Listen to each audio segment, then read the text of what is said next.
وانت بتدوري على مقشر لبشرتك هتلاقي منتجات مكتوب عليها مقشر فيزيائي ومنتجات تانية مكتوب عليها مقشر كيميائي.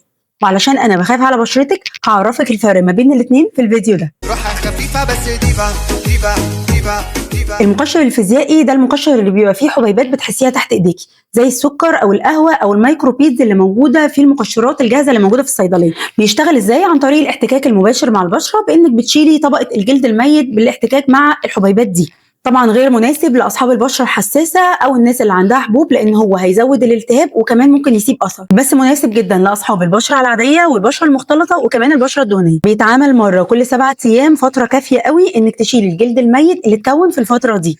ثانيا المقشر الكيميائي، وده ما فيهوش احتكاك ولا حاجه، بس هو عباره عن احماض لطيفه بتخترق الجلد وبتكسر الروابط اللي ما بين جزيئات الجلد الميت اللي على السطح، فبتقشر الجلد من غير ما انت تلمسيه، زي احماض التي سي اي والاي اتش اي والبي اتش اي. وكل عيله من دول تحتها مجموعه من الاحماض بتختلف على حسب عمق اختراقها للجلد ونوعيه التصبغات ونوعيه الجلد. ضروري جدا قبل اختيار المقشر لازم تسالي الطبيب المختص او الصيدلي، علشان خاطر لا قدر الله لو استخدمتي مقشر غلط ممكن يسبب لك حرق ويسبب لك نتيجه عكسيه. مهم جدا تستخدمي مقشر، بس الاهم تعرفي ازاي تستخدميه صح وازاي يكون مناسب لبشرتك.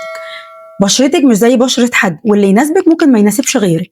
شاركي الفيديو عشان الموضوع ده مهم قوي، ولو عندك سؤال خاص ابعتيهولي على بيج الفيسبوك وانا هرد عليكي. خليكي ديفا، خليكي ليدي.